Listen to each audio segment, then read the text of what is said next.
Nanti Ruth kamu yang munculin ya. Kenapa Bang? Kamu yang lepas ke screen atau saya? Oke, ya Bang, boleh.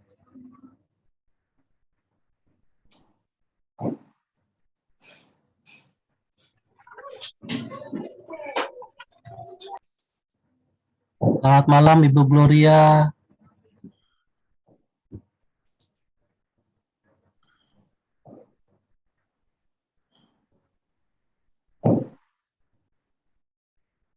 Ini besok udah lebaran ya?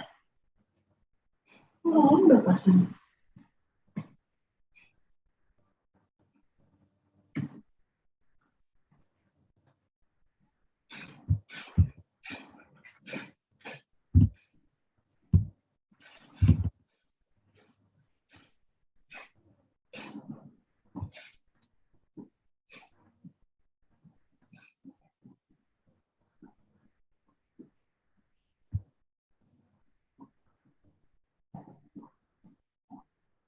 Selamat malam Pak Bayu.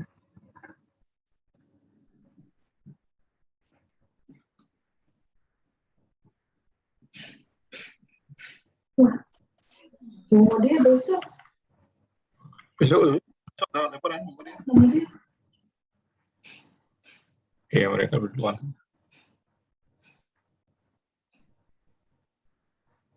Udah bisa dimulai Bang?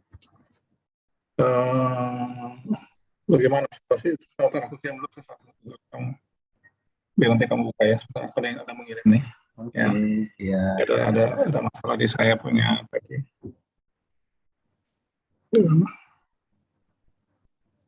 Oke, aku kirim. Cek ya di WA-mu ya. Ya. Oke, saya akan minta sedikit. Oke.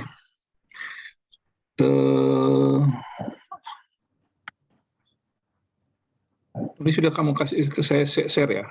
Oke. Boleh, silakan Ruth.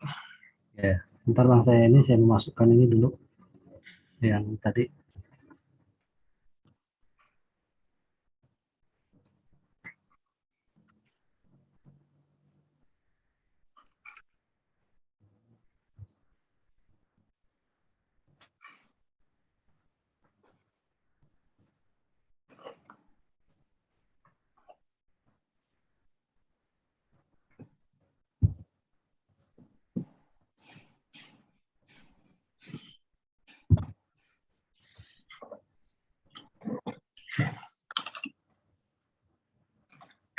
Biasanya berapa banyak ya Ruth yang hadir Ruth? Oh, ya bisa 12 orang, bisa 15 ya. Oh ya. Oke. Aku tadi juga kirim ke berapa lembaga gereja sih. Iya. Nah, kita mulai aja mungkin Bang ya. Oh ya, silakan. Ya. Selamat malam Bapak Ibu. Ya, teman-teman UMKM. Malam. Ya. Shalom. Shalom. Shalom. Ya, puji Tuhan kita Shalom. boleh Shalom, kita boleh bertemu lagi dalam acara webinar kita, di mana kita boleh saling sharing ya tentang hal-hal yang berkaitan dengan usaha kita dalam webinar ini. Hari ini tema yang kita ambil adalah Kiat Jitu mempromosikan usaha makanan dan minuman. Nah, kalau kita lihat beberapa dari Bapak Ibu adalah ada yang usaha minuman atau makanan ya. Nah, jadi ini mungkin bisa bisa menjadi bahan pengetahuan tambahan ya bagi yang pemula ataupun bagi yang sudah lama mungkin ya, ini sudah suatu menambah wawasannya ya. Nah, nanti saya berharap kita boleh tidak satu arah ya, kita juga boleh semua boleh menyampaikan masukannya, pendapatnya, bahkan pertanyaan-pertanyaan yang boleh muncul nanti akan dijawab oleh Pak Beni Tunggul Dan juga nanti mungkin ada beberapa peserta juga yang memang sudah ahlinya di bidang UMKM, bisa kasih masukan juga. Mungkin itu aja dari saya. Ya, selamat malam juga untuk Pak Beni Tunggul. Terima kasih untuk waktunya dalam kesibukannya. Pak Beni bisa memberikan waktunya untuk berbagi sharing, berbagi pengetahuan ya dalam hal Kiat Jitu mempromosikan usaha makanan UMKM. Ya, saya rasa dari itu yang bisa saya sampaikan. Bentar ya.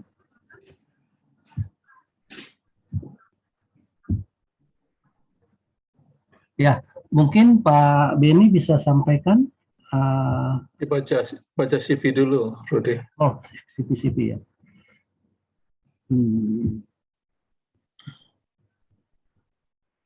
Kamu sharing. Langsung ke saya. Oke. Itu gimana? Langsung aja. Saya bacakan ya. Latar belakang ataupun CV dari Pak Beni Tunggul, ASPHD. Ya, beliau adalah Ketua Bidang Perdagangan TWUP 4 Pemkop Betawi. Ya, UMKM Selamat PA di UMKM Digital Marketing Communication with Telkom Indonesia, founder dan advisor. Kemudian UMKM Petra atau Christian Smash Community Kota Bekasi sebagai founder dan advisor. Kemudian UMKM atau Strip IKM Wira Kartika Kota Kabupaten Bekasi, Karawang, Subang, Purwakarta sebagai founder dan advisor ya. Kemudian Forum Ekspor Import Patriot Bekasi atau FIPB atau Smash Export Import founder dan advisor. Kemudian UMKM Disabilitas Kota Bekasi sebagai advisor dan 6.000 Smash ya, di Kota Bekasi sebagai advisor. Jadi ada 6.000 anggota dan Bapak Tunggul sebagai advisornya. Selanjutnya memiliki organizer dan advisor UMKM, Basar dan Expedition di 12 UMKM binaan Dinas Koperasi dan UMKM Kota Bekasi dan sebagai Majelis Ulama Indonesia Kota Bekasi. Lecture and trainer in seminar and Kampus Bekasi, Jakarta and Kuala Lumpur. Ya. Sertifikatnya di Entrepreneurs and Industry level 4. Ya, mungkin itu ya gambarannya. Pak Rudi, maaf ya, boleh dibuka ininya dong, sharingnya. Saya kunci ini. Oh, ini ya? Ya, supaya saya nanti materi. Oke. Sudah masuk? Oke, makasih. Ya, mungkin itu sekilas gambarannya dan kita sekarang masuk ke materi yang akan disampaikan oleh Pak Beni Tunggul. Waktu dan tempat kami persilakan. Ya, selamat malam Bapak Ibu sekalian dan para pelaku UMKM, para aktivis UMKM dan juga mungkin di sini juga ada para pembina UMKM. Puji Tuhan malam hari ini kita dapat bertemu sama-sama belajar membahas bagaimana sebenarnya kita dalam melakukan pemasaran khususnya produk-produk makanan dan minuman. Hari ini saya diberikan topik yaitu masalah promosi ya. Nah, promosi ini adalah salah satu bagian daripada pemasaran produk ya, khususnya di dalam membangun sesuatu bisnis yang disebut dengan UMKM. Bapak Ibu sekalian, mungkin pertama saya akan jelaskan dulu, tolong yang nomor next apa? Supaya lebih mendasar ya. Mungkin Bapak Ibu sudah ada di sini sebagai pengusaha ya, pengusaha makanan. Nah, pertama kita harus mengenal dulu apa sih yang disebut dengan produk makanan itu. Ada dua hal yang menjadi klasifikasi pokok dalam melakukan yang disebut dengan produk makanan. Yang pertama adalah yang disebut dengan siap saji.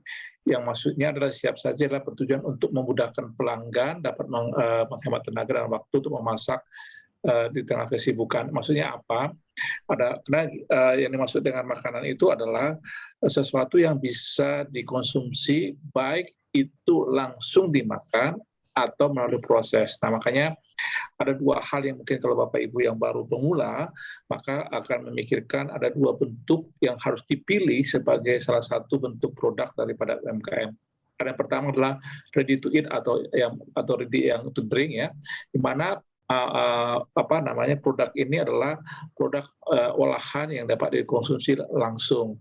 Misalnya kalau kita membeli makanan-makanan yang di dalam packaging plastik ya, yang langsung kita bisa makan, ya itu adalah salah satu bentuk produk ready to eat. Nah, sementara yang kedua adalah ready to cook atau siap untuk dimasak. Nah, ini biasanya suatu produk yang melalui proses olahan kembali ya, misalnya melalui misalnya kayak frozen, makanan frozen ada diolah kembali, apakah dia dipanaskan atau direbus atau dia dibakar atau dipanggang ya. Jadi ada paket makanan yang dimana tidak bisa langsung dikonsumsi. Jadi Bapak Ibu harus menyadari bahwa kita dalam menentukan satu pilihan produk itu berarti kita ada dua produk yang berhubungan dengan makanan, adalah ready to eat dan ready to cook.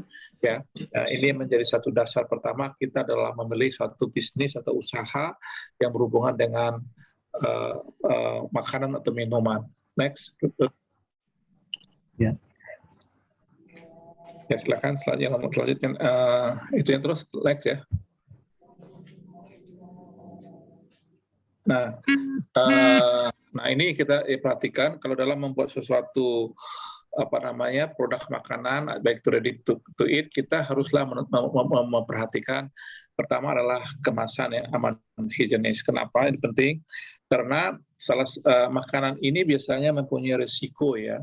Makanya kalau kita dalam memproduksi suatu makanan, biasanya kita memiliki perizinan namanya PIRT, itu surat edar yang dulu diterbitkan oleh Dinkes, tapi sekarang sudah diterbitkan satu dinas nama satu pintu yang setelah mendapat rekomendasi Dinkes. Nah, kenapa? Karena makanan ini mempunyai masa waktu daluarsa, sehingga apabila dia melewat daluarsanya, maka dia bisa ada risiko yang mungkin berhubungan langsung kesehatan. Makanya kita perlu di samping aman, pengertian aman itu kadang-kadang kita juga dalam membuat suatu kemasan kita harus perhatikan kekuatan kemasan.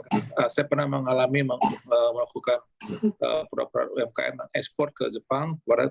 Ketika tiba di Jepang, dia punya packagingnya lepas ya, dia kan ada satu lem di atas ataupun dia ada zippernya lepas di atas sehingga masuk angin. Nah, ini akibatnya mengakibatkan kualitasnya tidak terjaga ya. Nah, yang kedua adalah kita haruslah menjaga kualitas bahan baku yang terjaga. Maksudnya apa?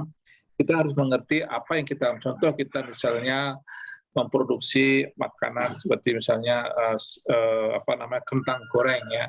Kentang goreng berarti kita harus mengerti mana kentang yang bagus dan bisa dimasak ataupun dijual dengan waktu yang lama ya.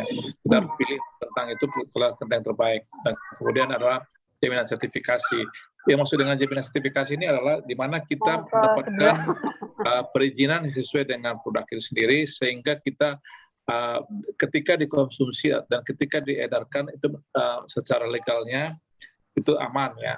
Makanya kita ada sebut dengan sertifikasi PRT, ada sertifikasi untuk kepada yang negara kita negara Muslim dan supaya aman juga teman-teman saudara kita yang Muslim, maka ada disebut dengan halal ya. Nah, kalau kita ekspor ada HACCP, maka kalau kita mengekspor makanan ya seperti yang berasal dari tumbuh-tumbuhan ataupun hewani, maka kita akan dapat juga nanti ada sertifikasi karantina. Nah, ini harus diperhatikan ya. Kemudian kita harus memperhatikan bagaimana kita memvariasikan produk. Karena kita butuh ini, kenapa? Karena dalam memvariasikan produk itu kita memerlukan yang disebut dengan bahwa kita tidak menjual satu produk saja atau kita mengembangkan yang disebut sehingga orang bisa memilih. Contoh pada gambar kanan ini kan kita lihat di sini ada yang ikan yang misalnya kalau kita lihat bisa produk sini adalah contohnya rendang ya. Biasanya rendang kan daging, tapi di sini saya lihat di sini rendangnya sudah bentuk kerupuk atau bentuk chip ya. Ini ada diversifikasi produknya. Kemudian yang terakhir, yang kelima adalah masalah pemasarannya. Nah, sekarang ini satu langkah yang strategis dalam menjual, apalagi dengan ada pandemi ini, adalah menggunakan digital marketing. Nah, kemudian yang keenam adalah bagaimana kita menentukan harga jual. Ada dua teknik, ada disebut dengan market price, ada juga dengan margin price. Kalau market price, berarti kita melakukan setelah kita menghitung harga modalnya, ya berapa, misalnya di sini saya lihat harga modalnya 100, ya, maka kita dapat melakukan dengan markup, itu merupakan keuntungan kita dari tentunya kita melakukan dengan menambah 25%. Nah, sementara margin price adalah kita dengan menentukan satu asumsi, ya, asumsi berapa keuntungan kita. Saya 20%, kita berhitung dengan secara detail bagaimana harga jualnya dan harga modal, dan itu kita lihat akan terlihatlah satu jumlah dibagi dengan harga jual, maka akan terhitung persentasenya. Jadi itu sebenarnya hampir sama, hanya yang pertama kita hitung dengan secara detail, baru kita tentukan harga keuntungannya. Kalau yang sebelumnya kita menghitung secara global dengan menentukan keuntungan setelahnya. Nah, ini adalah salah satu cara yang mungkin dalam kita melakukan memulai ataupun melakukan satu langkah-langkah dalam melakukan usaha kita dalam khususnya makanan minuman. Next, Bro. Ya. Nah, ini kita lihat yang paling utama juga di dalam penjualan ataupun dalam bisnis ataupun dalam usaha yang berhubungan dengan makanan, itu yang produk yang ready to cook ataupun ready to eat, maka kita harus memperhatikan yang disebut dengan kemasan, ya. Nah, di sini kita lihat ada beberapa kemasan, karena kemasan inilah yang menjadikan salah satu pandangan pertama para konsumen atau para customer, bagaimana kita akhirnya bisa menentukan penjualan itu bisa menjadi loyal ataupun tertarik pada produk kita. Terus, next. Nah, kenapa? Nah, ini yang perlu kita perhatikan, bahwa kita haruslah memperhatikan kemasan itu bersifat mempunyai fungsi protektif. Kenapa? Karena makanan ini biasanya sering mengalami resiko, ya, dalam khususnya auto delivery, karena ada guncangan ataupun dia dalam pengangkutan ataupun dalam proses penjualan itu kan sering berpindah-pindah sehingga bisa rusak dan cacat. Makanya kita haruslah mempunyai fungsi yang protektif. Yang kedua adalah bersifat promosi. Nah, ini umumnya ini yang menjadi kata kunci ataupun menjadi salah satu hal pokok dalam membuat kemasan. Kenapa? Karena fungsi promosional inilah yang bisa memberikan daya tarik, ya, seperti aspek warna, ukuran, dan penampilan produk, sehingga bisa akhirnya terjadinya penjualan produk oleh konsumen dan baik produsen ataupun para distributor. Next. Ya. Nah, ini satu hal yang kita hadapi sekarang. Sebagai produsen ataupun sebagai usahawan ataupun sebagai pelaku UMKM, kita harus menyadari bahwa ketika kita dalam berusaha, kita sebenarnya dalam kondisi berperang, ya. Berperang itu bisa aja diartikan bagaimana merebut konsumen, tetapi yang paling utama bagaimana kita merebut pasar. Nah, karena apa? Pasar itu dinamis. Kalau kita misalnya menghasilkan satu produk cookies atau produk kue, maka kita akan melihat banyak hal yang kita perlihatkan, banyak pelaku-pelakunya, banyak variannya, dan banyak harga yang menjadi sesuatu tantangan kita dalam melakukan suatu pemasaran produk. Yang di samping itu juga kita tahu bahwa pasti ada persaingan, karena dalam satu produk itu biasa bukan saja kita yang menjadi datang baru, tapi sudah ada yang sudah menjadi challenger, ya, ataupun follower, ataupun mereka yang sudah penguasa suatu produk yang sudah memiliki pasar. Kemudian kita juga harus menghadapi bagaimana perilaku konsumen, ya, yang kadang-kadang bisa berpindah merek, ya, bisa berpindah karena ada satu isu, akhirnya mereka merasakan itu sangat membahayakan atau mengancam kepada kehidupan daripada selera konsumen itu sendiri. Kemudian yang keempat adalah kita haruslah mempunyai sesuatu yang disebut dengan strategi penjualan yang tepat. kadang-kadang kita sering melakukan satu pendekatan ataupun strategi dalam menjual produk dan makanan ini hanya menurut selera kita. Kita tidak melakukan survei dulu, tidak melakukan riset dulu, atau kita tidak melakukan langkah-langkah yang membuat kita bagaimana langkah mengambil keputusan tepat. Nah, di sini saya coba kasih gambaran sebelum saya mulai nanti kepada promosi. Kita harus melakukan beberapa langkah ya, khususnya dalam penjualan makanan. Ada yang disebut dengan distributor dan agen, ada yang bersifat grosir dan toko, ada yang bersifat retail ya. Kita tahu seperti Alfamart, seperti Indomaret, itu adalah pasar-pasar retail. Dan kemudian ada yang melalui MLM, dan ada yang direct selling ya. Dan juga ada yang kita lihat melalui marketplace ataupun melalui online ya, seperti Tokopedia dan lain-lain. Next.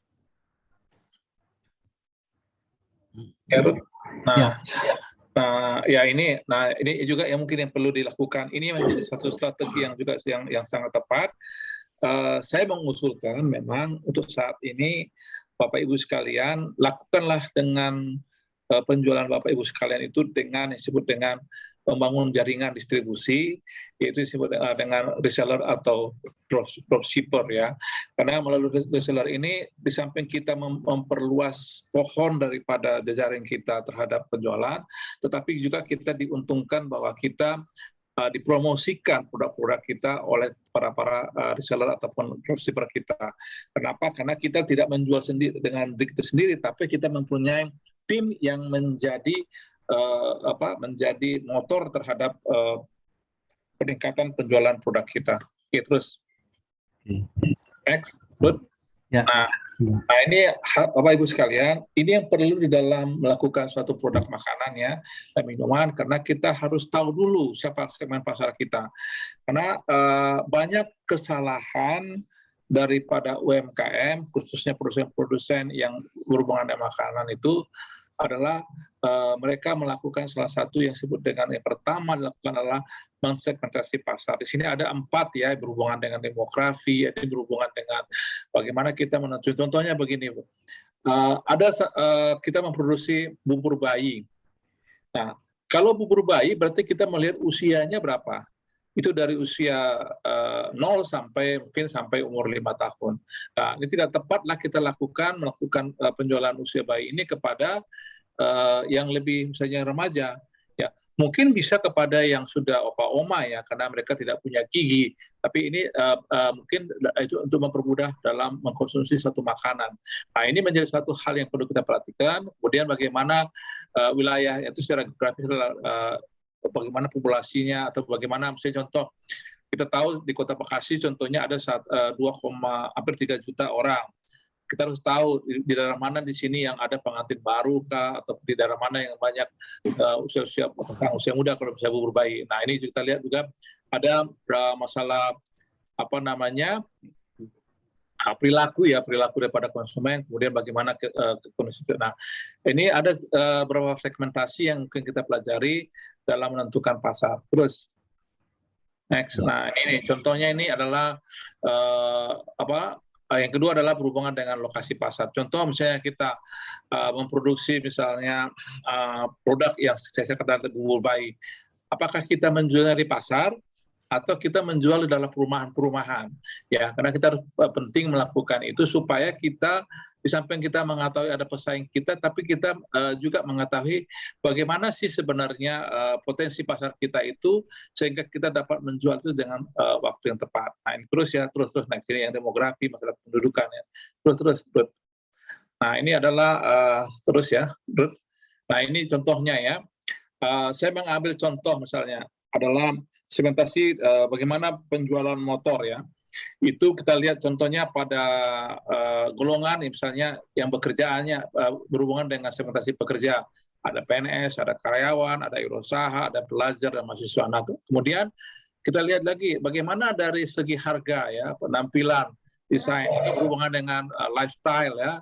Kemudian ini berhubungan dengan kebutuhan konsumsi bahan bakar. Ini berhubungan dengan kemampuan daya beli misalnya, kekuatan suku cadang. Ini bagaimana si konsumen itu sendiri dapat mendapatkan kesinambungan dalam cara memakai gaya hidup. Nah, ini kita lihat, ini saya melihat ada contoh dalam hal ini kita lihat ternyata PNS lebih dominan membeli penampilan ya, karena sebanyak 4 orang ada 4%.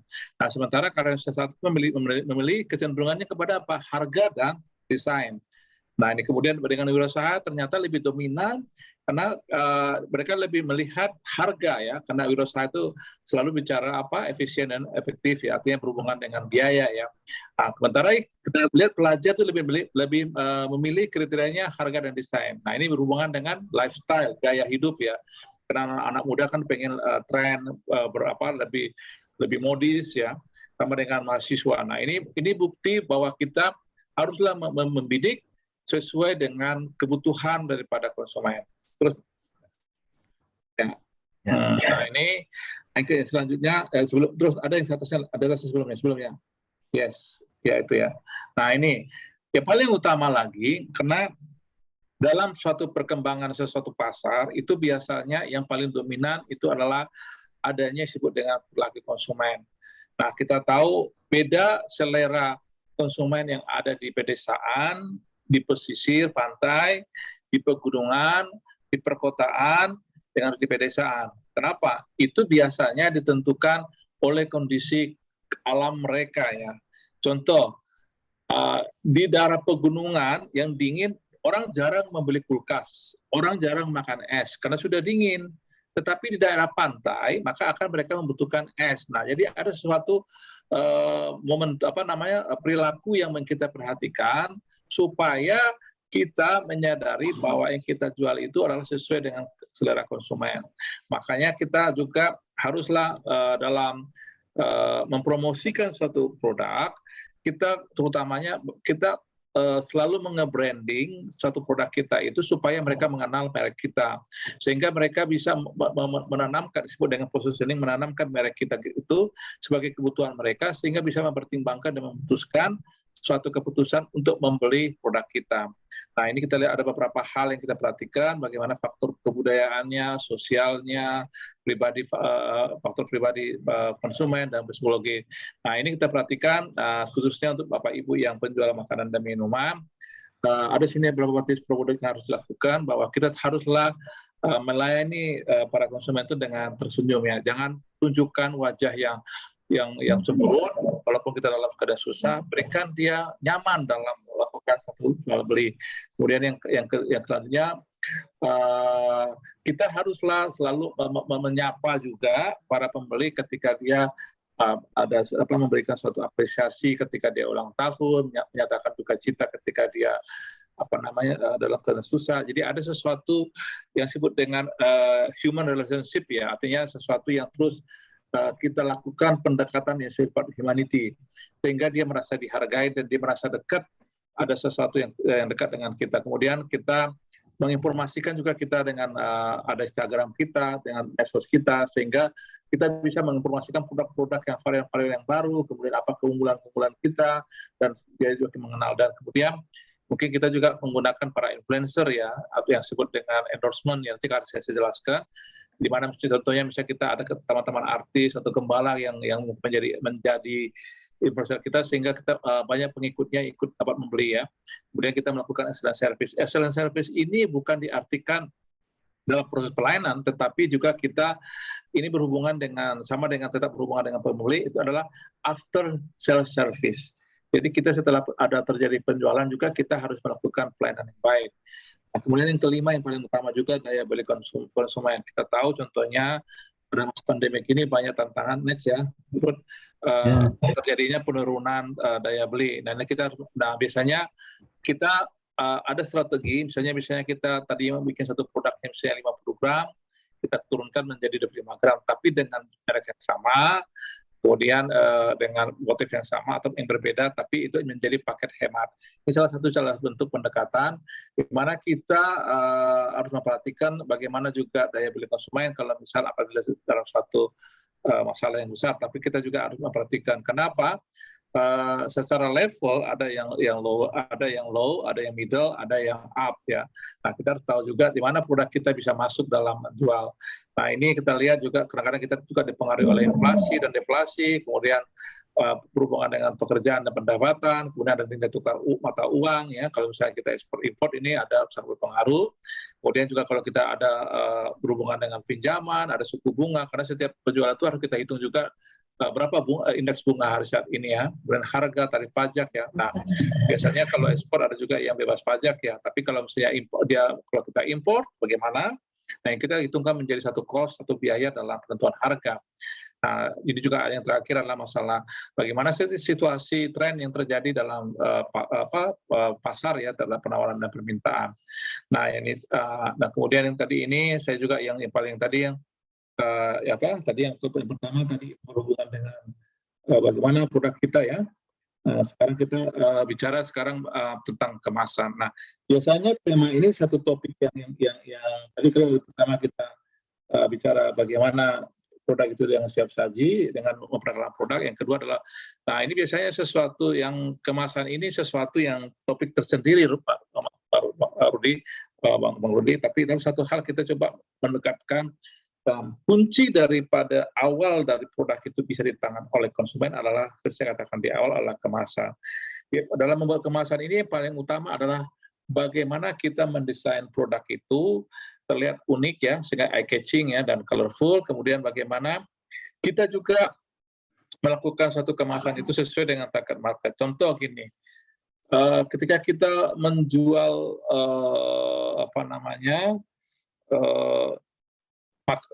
kue misalnya katakan brownies ya. Brownies itu cocoknya untuk siapa sih?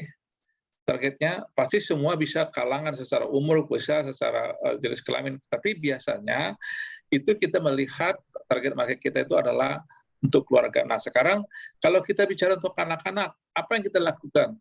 Itu lain lagi desainnya, untuk remaja desainnya. Makanya kalau kita sekarang banyak cake atau kue kekinian itu kenapa? Karena mereka mencoba menembak atau menggait atau menggrab target-target anak yang usia remaja ya, karena biasanya kalau anak-anak usia remaja itu kan lebih banyak mengekspos sesuatu produk itu sebagai satu harga diri ya, atau misalnya contoh kalau apalagi dengan ada merek ya. Nah, ini yang perlu kita lakukan, termasuk dengan ukurannya ya.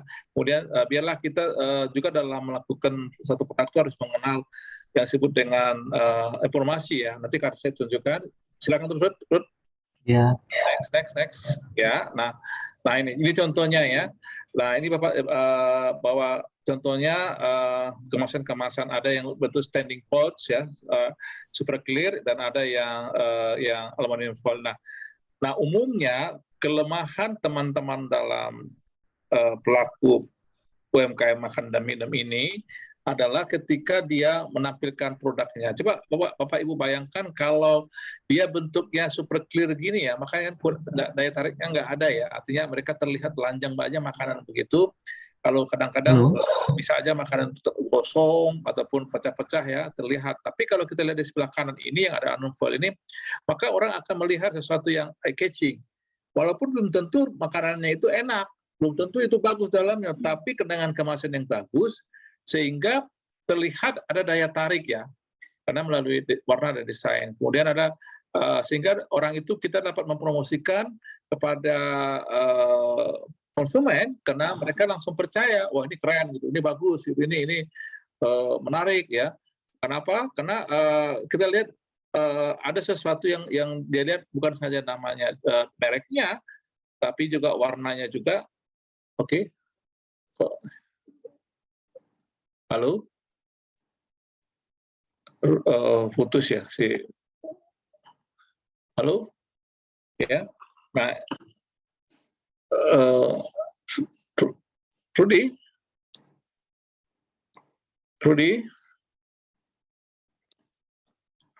Keputus ya. Nah, ini satu hal yang kita lihat bahwa ternyata memang salah satu kunci yang utama sebelum orang mengenal isi makanan kita ataupun menikmati mengkonsumsi produk makanan kita, ternyata memang yang paling utama adalah kemasannya. Nah, Kenapa? Di dalam kemasan itu kita bisa mengenal merek, logonya dari merek dagang, kemudian kita juga mengenal jenis produknya, ada dan khususnya yang mempunyai sertifikasi, bisa ada PRT-nya, ada halalnya ya. Kemudian kita lihat juga ada logo halal, kemudian berapa beratnya produk tersebut. Kemudian kita juga dapat mengetahui apa disebut dengan nutrition fact ya, kandungan daripada makanan tersebut. Kemudian yang selanjutnya kita juga tahu komposisinya, kandungan gizi. Nah, kemudian bahkan alamat daripada yang pemilik daripada produk ya. Nah, selanjutnya yang paling utama lagi tadi kalau pertama kita mengenal awalnya bagaimana sih bentuk jenisnya produk makanan minuman. Yang kedua adalah berbentuk bicara masalah kemasan. Yang ketiga adalah digital marketing. Bapak Ibu sekalian, salah satu strategi pemasaran makanan dan minuman saat ini adalah menghandalkan yang disebut dengan digital marketing. Kita tahu dengan adanya pandemik ini, maka kita lihat bahwa semua perilaku daripada konsumen sekarang ini sudah menggunakan disebut dengan online ya. Nah, kita tahu bahwa dengan adanya digital marketing ini maka bukan saja lebih hemat biaya, tapi juga kita lebih mudah ya membangun hubungan dengan konsumen karena cukup dengan dengan handphone, dengan gadget kita bisa berkomunikasi dan kita juga dalam memasarkan ini kita tidak langsung turun ke lapangan ya, apakah melalui canvassing, tapi juga dia bisa melewati waktu dan melewati wilayah tanpa ada batas ya. Kenapa? Karena kita melalui online system. Kemudian kita juga dapat membranding produk kita lebih mudah. Contohnya kita menggunakan medsos ya, apakah Instagram kah, atau menggunakan Facebook ya, atau menggunakan baik juga melalui website ya. Kenapa? Dengan menggunakan digital marketing ini kita bisa dengan secara cepat ya dan tepat bahwa kita dapat meningkatkan penjualan kita secara drastis. Sebentar, ini ada telepon dari Pak Rudi, dari Rudi. Ya, Rud.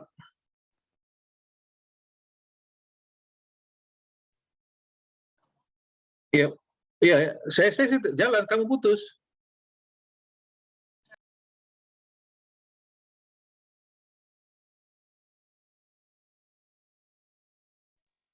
Terus Pak, kita dengar kok. Nah, ada dari Pak Rudi putus katanya. Tapi beliau operatornya. Oke, saya akan teruskan.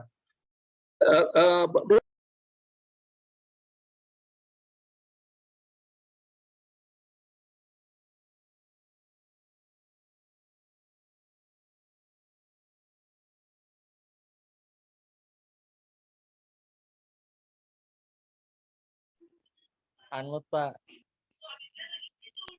Ya, maaf Pak, saya lagi ada berbicara dengan Pak Rudi karena terputus beliau. Maaf ya Pak. Rudi masuk aja Rudi, supaya saya teruskan. Kalau saya terusin aja nih, ya. Maaf Pak, Bapak Ibu sekalian, ini Pak Rudi hubungi saya karena beliau terputus. Saya teruskan.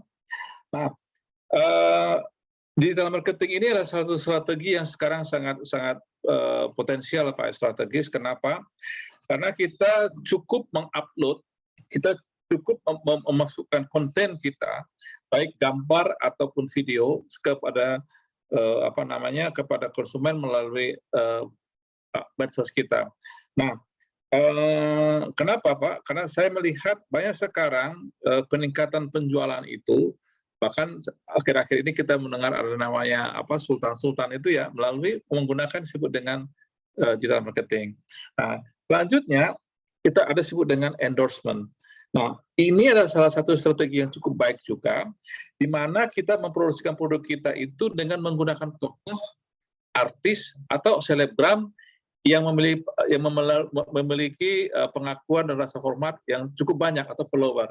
Nah, sayang ini saya tidak bisa share screen.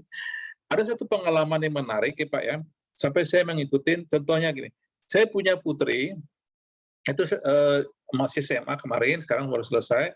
dia itu bisa mendapatkan uang dalam sebulannya sekitar 5 juta ya. Kenapa? Dia mengendorse produk-produk yang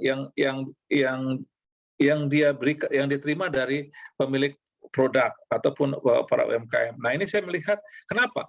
Setelah saya cek, ternyata dia punya follower 1,5 juta orang. Bapak Ibu bayangkan, kalau 1,5 juta orang ini melihat produk yang Bapak Ibu tawarkan itu melalui TikTok contohnya, ya saya juga akhirnya bermain TikTok dengan beliau, itu memberikan kemungkinan kalau ilmu ekonomi dari 1,5 10% saja. Ini kan sudah menguntungkan ya. Berarti kalau 1,5 juta 10%-nya berarti ada hampir berapa Pak? 15.000 ya.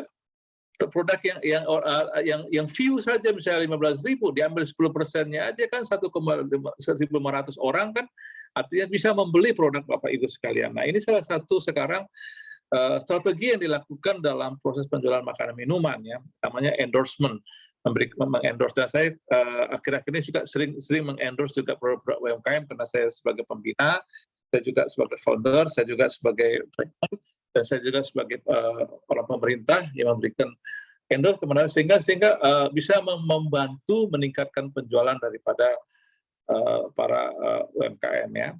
Nah, yang selanjutnya adalah yang paling penting tadi kalau kita lihat tadi itu sudah digital marketing, kemudian endorsement adalah inovasi produk. Inovasi produk ini penting ya.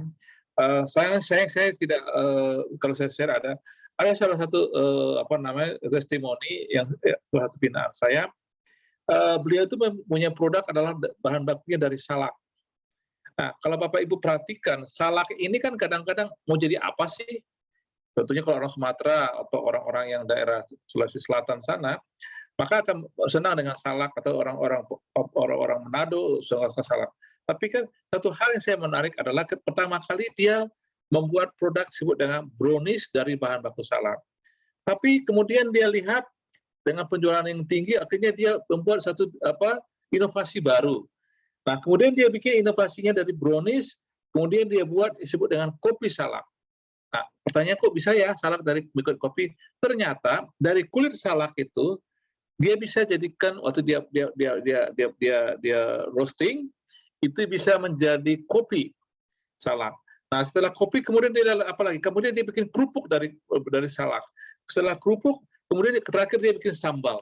Karena ketika kalau kerupuk dan sambal, nah ini satu hal yang bentuk bahwa ternyata sebagai seorang UMKM itu jangan terpaku kepada satu titik, satu bentuk produk saja, tapi coba diversifikasi sehingga penjualan kita itu walaupun dalam satu bahan baku bisa kita dapatkan beberapa produk ya. Ini salah satu bukti bahwa ternyata kita haruslah dalam melakukan suatu inovasi itu kita juga untuk meningkatkan kualitas produk, kemudian kita juga memenuhi kebutuhan pelanggan. Nah, tadinya hanya brownies, sekarang sudah bikin sambal salak, kemudian bisa kerupuk salak, bahkan kopi salak. Dan sekarang penjualannya cukup tinggi ya di seluruh Indonesia dalam pembinaan kita. Nah, ini salah satu produk yang inovatif ya, sehingga dia bisa akhirnya mengembangkan terus produk itu menjadi produk yang sangat inovatif. Baru-baru ini beliau mendapatkan satu penghargaan atas inovasi yang dilakukan oleh beliau ya, teman saya bidang kita namanya Ibu Sally yang disebut dengan produknya Salaku. Nah, yang selanjutnya yang terakhir mungkin yang Bapak Ibu perhatikan bahwa kita dalam menjual beli ini ada satu hal kunci juga yang menarik. Kadang-kadang kita tuh mengalami kelemahan dalam mengirimkan satu produk. Ya, maka kita perlu melakukan satu layanan pesanan antar ya, atau delivery service. Nah, kalau puji Tuhan saat ini sekarang sudah ada pihak lain ya. Biasanya kita membeli, kita antar. Nah, ini kadang-kadang bisa kendala, mungkin kita tidak punya waktu, atau kita kendala waktu kita juga bersamaan dengan kegiatan lain, atau ketiga mungkin kita tidak punya kendaraan dan lain. Tapi saat ini Bapak Ibu sekalian, pergunakanlah yang disebut dengan layanan pesanan antar dengan adanya teknologi aplikasi. Apa itu? Contohnya ada GoFood, ada GrabFood, ada ShopFood, bahkan ada Maxim. Nah, ini salah satu cara bagaimana kita dapat memberikan suatu service kepada seorang pelanggan dengan tepat waktu, dengan nyaman dan menyenangkan. Nah, ini yang betul diperhatikan oleh Bapak Ibu sekalian, bahwa kita haruslah saat ini bisa menyesuaikan bisnis kita ini dengan perkembangan zaman saat ini. Mungkin saat itu yang bisa saya sampaikan. Sementara Bapak Ibu sekalian mungkin ada pertanyaan. Terima kasih. Silakan Bapak Ibu sekalian ada pertanyaan, mungkin untuk dapat kita terus gali apa ya, bagaimana strategi kita dalam mempromosikan pemasaran produk. Ini sementara Pak Rudi belum masuk. Oke, ini moderatornya lagi nggak di tempat ini Bapak Ibu. Oke, silakan. Ada yang mau bertanya?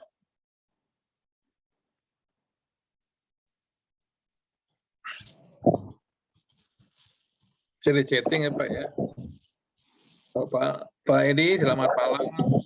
Selamat pagi. Terima kasih Pak Ben sudah luar biasa ini masukan-masukannya. Iya, Saya kira bermanfaat untuk kita semua. Memang ada beberapa yang mungkin saya bertanya atau juga melengkapi ya tentang how to treat the customer.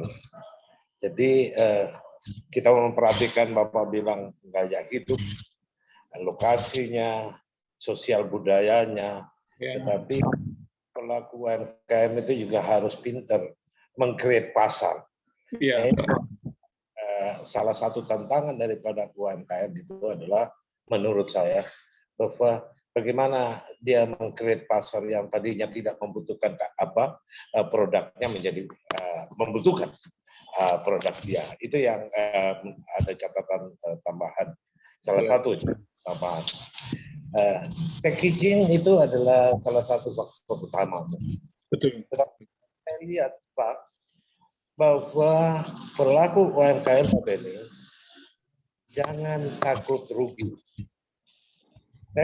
Saya memberikan catatan itu karena banyak pelaku-pelaku UMKM saking takutnya rugi, padahal dia salah membeli bahan baku produk, dia tetap memproduksi dengan bahan baku yang keliru, yang kualitasnya jelek. Mereka membuat packaging dengan produk kacang misalnya. Kacang yang dia beli ini karena ketidaktahuan atau dia salah mencari sumbernya, kacangnya itu kualitasnya tidak baik. Tetapi kalau rugi, dia paksakan kacang itu dijual. Packaging yang mau sebagus apapun, produk akhirnya jelek karena kualitas daripada bahan baku kacangnya misalnya, atau bahan baku minyak gorengnya. Ujung-ujungnya bukan produknya dijual, tetapi produknya kemudian tidak laku di pasar karena produknya jelek. Tidak boleh takut rugi. Kalau memang diperlukan ada loss, makanya di dalam menghitung harga pokok penjualan atau modal itu salah satu parameter yang harus dipersiapkan itu. Ada nilai loss yang dipersiapkan. Kalau pun bahan bakunya jelek, jangan pakai, jangan maksain. Tidak sedikit telur yang dibeli di pasar ternyata busuk atau kualitasnya sudah tidak baik. Tetapi kalau tidak dipakai nih, gimana nih? Rugi kita. Dipaksakan untuk dipakai. Nah, itu yang kami lihat di pasar, berat posisikan satu nilai kerugian loss yang diperhitungkan dengan harga modal. Gak apa-apa, tetapi kita tetap mempertahankan kualitas daripada produksi kita. Jadi bukan hanya packagingnya, tetapi termasuk bahan-bahan baku yang dipakai untuk menjadi bahan untuk dijual. Saya kira itu tambahan Pak Beni. Terima kasih Pak Edi. Saya setuju ya. Memang satu kelemahan UMKM itu adalah Pak, kata biaya itu biasanya dianggap satu beban Pak. Sebenarnya biaya itu adalah investasi Pak. Pengertian investasi maksud saya apa? Karena khususnya dalam memproduksi satu produk itu kita harus memperhitungkan bukan saja kelemahan kita kadang-kadang memperhitungkan keuntungan atau margin, tapi kita juga memperhitungkan yang disebut dengan bahan baku yang menjadi utama daripada satu produksi ya. Nah, saya berpikir dalam ini kita perlu melakukan satu investasi dalam arti bukan saja dalam arti hasil daripada produk itu sendiri yang kita jual, tapi kita juga menginvestasikan bahwa dalam menjual itu adalah yang berhubungan dengan kualitas ya, rasa kepercayaan. Karena saya juga banyak perhatikan, saya banyak ke daerah perhatikan banyak UMKM kelemahannya di samping produk mereka itu kualitas bahan bakunya tidak bagus, packagingnya biasanya berbentuk plastik biasa begitu ya, sehingga tidak menarik. Tetapi yang paling parahnya lagi adalah mereka tidak melihat pasar mana yang mereka lakukan, atau target market mana yang mereka akan lakukan dalam menjual, sehingga banyak mereka kadang-kadang menjual seperti menjual yang di pasar ya. Sementara segmentasi sekarang ini orang sekarang dalam membangun UMKM itu sudah tersegmentasi ya, sehingga dalam menekan daya saing itu terlihat dari hasil produk yang kita lakukan setelah kita segmentasi. Maka tadi saya setuju kita perlukan melakukan disebut dengan riset pasar ya, sehingga kita dalam menentukan satu keputusan dalam membuka usaha bukan ditentukan karena kita emosi, karena kita melihat situasi saat ini susah, ini hanya sekedar untuk memenuhi kebutuhan keluarga, tapi kita melihat UMKM itu adalah is a business ya. UMKM itu bukan suatu activity ekonomi saja, tapi itu adalah bisnis yang berkesinambungan. Makasih Pak Edi. Ya, oke. Selanjutnya ada next question. Mungkin satu lagi Pak Tunggul. Ya. Tentang himbauan bahwa perlunya diversifikasi usaha. Oke, ya betul. Tapi biasanya Pak, diversifikasi usaha itu apabila sudah kalau dalam bahasa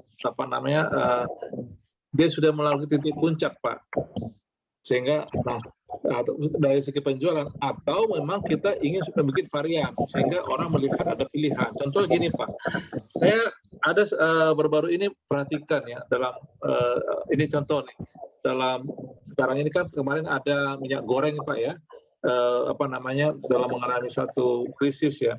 Saya lihat pintar pabrik-pabrik sekarang ini melakukan bermacam merek, walaupun itu hanya dari perusahaan monopoli, diciptakan itu supaya ada pilihan-pilihan harga yang murah, sehingga pemerintah melakukan subsidi. Jadi itu juga. Nah, itu mungkin salah satu cara strategi pasar supaya ada pilihan pasar dalam memenangkan disebut dengan market share. Tapi kalau juga memang kita dari awal membuat bermacam varian produk itu bisa mengakibatkan cost. Tapi saya lebih setuju apabila kita sudah mulai ada masa pertumbuhan, membuat suatu diversifikasi produk ataupun diversifikasi industri juga nggak apa-apa. Misalnya tadi dari produk makanan pindah ke minuman, dan dari minuman misalnya tadi kalau dari minuman dari minuman botol ke kaleng itu bisa saja, masih satu line ya. Nah ini perlu nanti Bapak Ibu lakukan dalam membangun suatu bisnis makanan minuman itu, karena memang ke depan itu yang potensi itu dalam bisnis yang paling ke depan khususnya UMK adalah makanan dan minuman. Makanya kalau kita lihat dalam satu pembinaan di pemerintah itu selalu yang terbesar itu adalah usaha makanan dan minuman. Ya, demikian Pak Edi ya. Terima kasih Pak Edi. Ya, artinya saya minta tolong kalau Bapak sampaikan kepada teman-teman apalagi pemula. Oh ya. Jangan dihantui dengan pemikiran diversifikasi. Serius terhadap satu produk, iya, setuju. Itu baru bisa diversifikasi. Karena kalau separuh udah diversifikasi, ambruk. Iya. Kita lihat di lapangan. Ya, Bapak punya pengalaman mungkin karena Bapak sudah settle, sudah kuat, sehingga diversifikasi itu mungkin. Tetapi kepada pemula, pelaku-pelaku UMKM, seriuslah dengan yakinlah itu satu itu. Kalau memang dia sudah sedemikian majunya, baru memikirkan diversifikasi. Thank you Pak. Sama ya, saya setuju ya, karena ya betul ya. Kalau misalnya kalau kita baru bikin satu, misalnya kita buat brownies, kemudian kita buat lagi makanan tadi ready to eat, kadang ready to cook. Ya di samping itu saya rasa pertama belum jelas pasarnya yang begitu berkembang dan bertumbuh, uang kita mungkin yang baru akhirnya bukannya yang ngerepotin dalam proses penjualan, tapi juga mengeluarkan biaya yang cukup yang besar. Saya setuju dengan Pak Edi. Jadi konsentrasi dalam satu produk setelah kita benar-benar mengalami pertumbuhan dan perkembangan penjualan, sehingga itu bisa dapat menghasilkan sesuatu kekuatan ekonomi bagi produsen ataupun para UMKM, baru kita lakukan yang baru. Setuju Pak, makasih. Oke Bapak Ibu yang lain, ada mungkin yang mau bertanya untuk dalam hal apakah kira-kira strategi pemasaran atau promosi khususnya dalam mengembangkan pasar kita dalam makanan minuman? Saya silakan. Ini saya sampai sekarang Pak Rudi masih terputus ya, belum menyambung.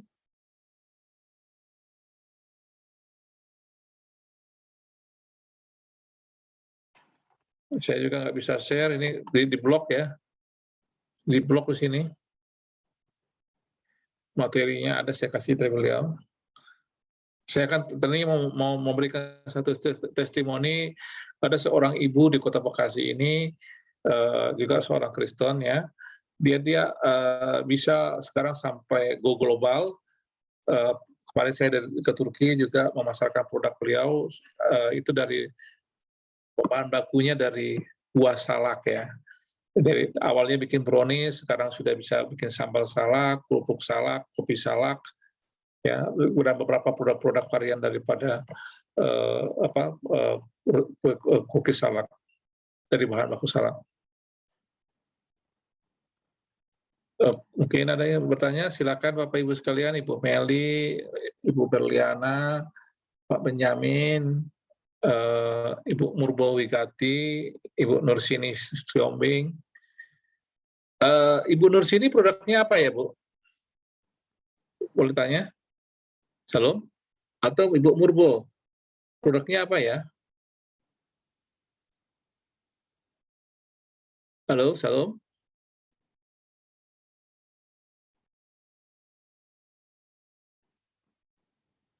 Halo. Halo, selamat malam.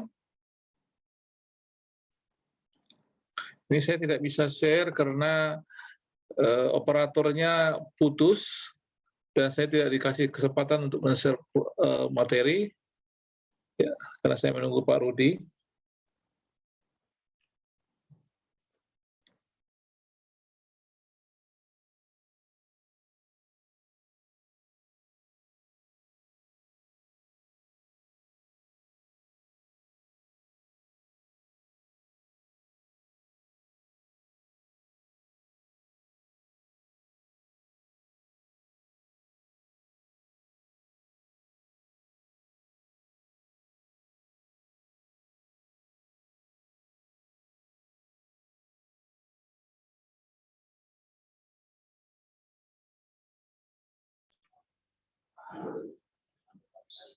Hostnya nggak ada nih Pak Ben.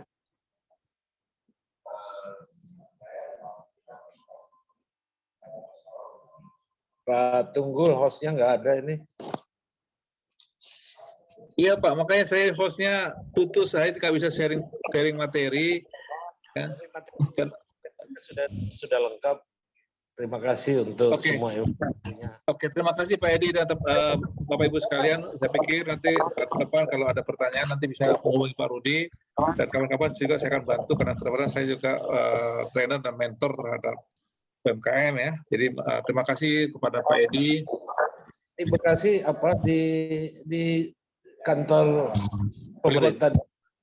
Saya di pemerintahan Pak. Kebetulan saya staf ahli oleh kota di bidang membidangi perdagangan dan saya membidangi dinas perdagangan, dinas UMKM, jadi dan kebetulan saya membina 6.000 lah UMKM di Kota Bekasi.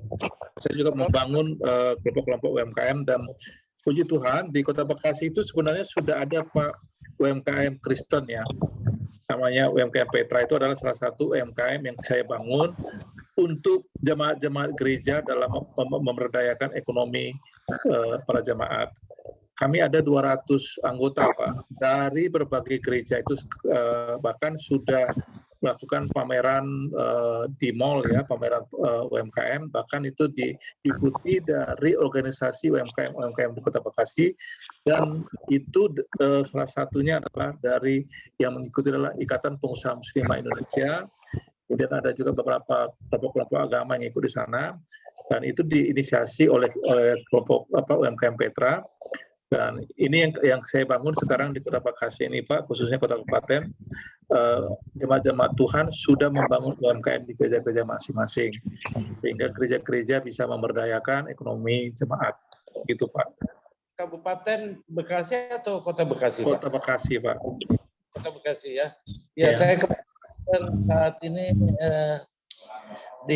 diutus menjadi Sekjen Asosiasi UMKM Indonesia. Oke Pak.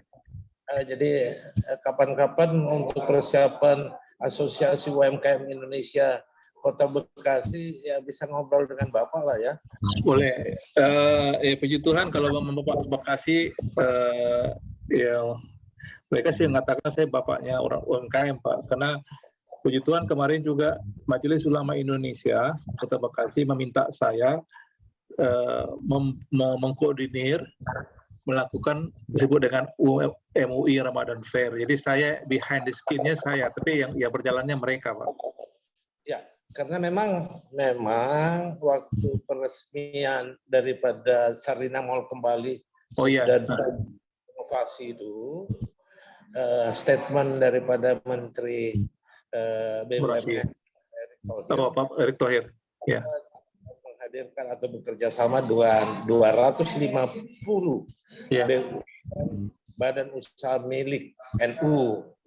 Ya. Saya singgung, yang Kristiani ada nggak Pak? Nggak ada programnya tuh katanya, ya kan gitu. Nah itu ya. Jadi saya juga sempat menyinggung itu, kalau Bapak buka Google mungkin Bapak bagaimana saya berbicara di situ bahwa bukalah peluang untuk para UMKM produk-produk, karena intinya kehadiran daripada mall itu kan untuk memperkenalkan produk kita Indonesia. Ya, begini Pak ini kalau saya potong, memang secara personel banyak pengusaha-pengusaha para UMKM itu orang-orang Nasrani, Pak, orang Kristen. Tapi memang yang kurang disadari dari teman-teman kita para gereja atau hamba Tuhan, bagaimana memberdayakan para jemaat-jemaat yang memiliki usaha ataupun yang mungkin ingin berusaha, sehingga mereka bisa menjadi pelaku-pelaku UMKM baik dari segi kecil, menengah atau besar, Pak. Nah ini yang menjadi visi saya di Kota Bekasi, supaya umat-umat Kristen atau umat Nasrani ini bisa bersatu membangun ekonomi jemaat, Pak. Nah tahun lalu saya bentuk, sekarang sudah tahun yang kedua. Nah, salah satu menjadi Pak Rudi bosnya, Pak Enos ini menjadi terinisiasi dari yang saya lakukan ini, Pak. Nah, ini yang saya berharap, maaf Pak ya, contohnya Kak, kita kan ada beberapa sembilan aras, ada PGI, ada PGI, ada PGLI, ada semua beberapa gereja, Pak ya. Ini yang kadang-kadang kurang ada visi terhadap pemberdayaan ekonomi para jemaat ataupun gereja-gereja membangun. Contoh GKI misalnya, dia punya ada komisi ini atau apa. Namun ini tidak menjadi satu kesatuan yang bergerak bersama, Pak.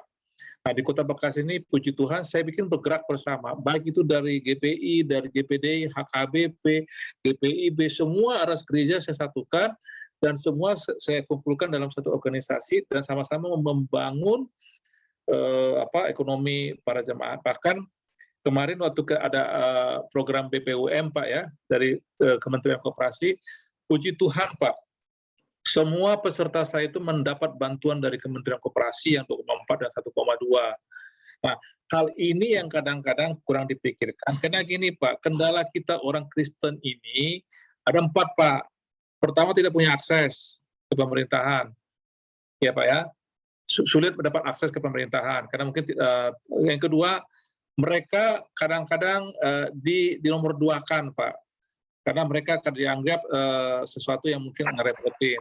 Nah, yang ketiga, yang paling parah apa, Pak? Banyak pendeta, memang betul ya, hamba Tuhan tuh kadang-kadang menganggap bisnis itu adalah membangun bagi dia mungkin, bagi gereja. Tapi dia tidak mengerti setiap orang tuh butuh yang disebut dengan kehidupan yang secara ekonomi, Pak. Nah, yang keempat adalah ini yang saya lihat kelemahannya. Lembaga-lembaga gereja itu tidak melihat sesuatu ekonomi itu menjadi kekuatan yang sosial yang di mana menggerakkan jemaat itu bukan Pakatan Sejahtera, Pak, tetapi bagaimana mereka bisa berperan di bangsa ini yang ada. Nah, ini yang saya lihat kekurangan kita orang Kristen. Mungkin ini dari konsep beriman, Pak, ya. Jadi segala sesuatu Tuhan sediakan. Jadi udah nanti aja gitu. Jadi satu aja Pak Benny, yang dari 4 itu. Jangan pernah berpikir kita di nomor 2. That's right, Pak. Iya, Pak. Jangan pernah berpikir kita di nomor 2 kan.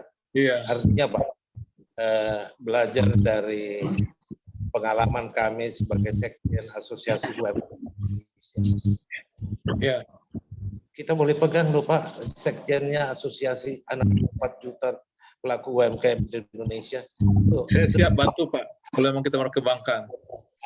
Yang kedua, kebetulan Tuhan juga mengutus saya menjadi FKUB Pak. Oh, iya, di mana Pak? Artinya kita tidak di nomor 2 kan. Kita yang mau menomor 2-kan diri kita. Ya itu tuh. Saya sependapat dengan yang tiga. Saya sependapat bahwa kita yang menomor-2-kan diri kita sendiri. Nah, bagaimana mindset ini hadir untuk kita ubah secara bersama-sama. Perjuangan Pak Ben. Tapi thank you. Bagus. 4 ya, makanya saya sangat senang bisa hari ini. Sebenarnya saya rindu Pak ya. Semua mungkin di sini terlibat se-Indonesia supaya gini Pak, kita akan buka visi kepada mereka Pak. Buka suatu mindset yang baru. Mari kita membangun ekonomi jemaat gitu Pak. Karena kan nggak mungkin Pak, seorang hamba Tuhan memang agak pelik kita mau bicara ekonomi kalau pendeta seakan-akan nanti bicara perpuluhan lah, bicara persembahan, bukan itu yang saya pikirkan. Betul. Jadi pengalaman kami Pak, ada 5 provinsi termiskin di Indonesia. Iya. Sadarkah gereja bahwa provinsi termiskin itu adalah mayoritas Kristiani? Iya, Papua, Ambon ya Pak ya. Gereja di mana? Negara harus hadir, tetapi gereja juga harus hadir menjawab itu. Nah itu yang kita lihat.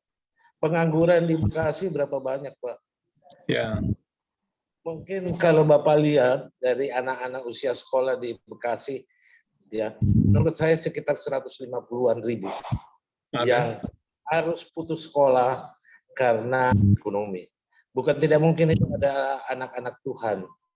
Nah, buat apa dengan itu? Kita tenang-tenang aja atau mau berbuat seperti Pak Benny bilang itu loh.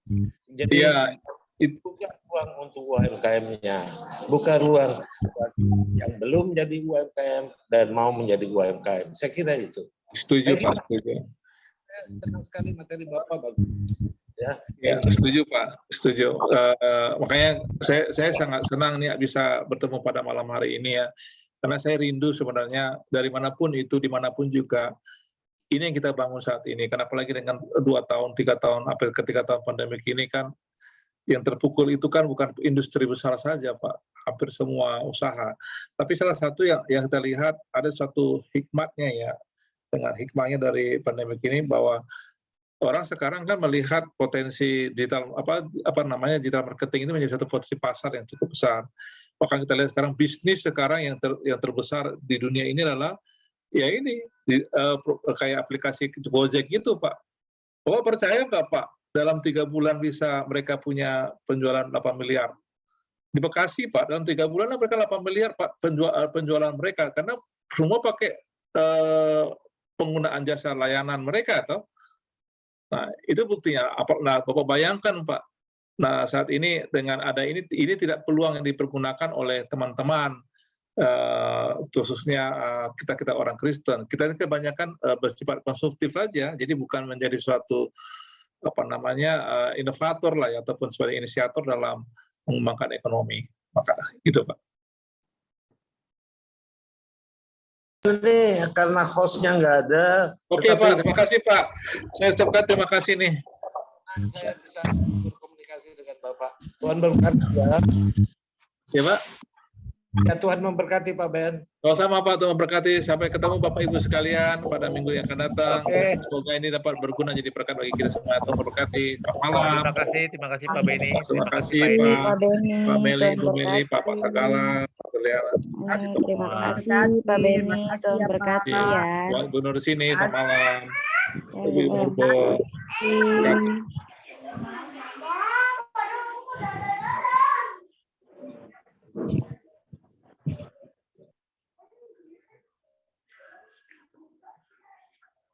Hmm.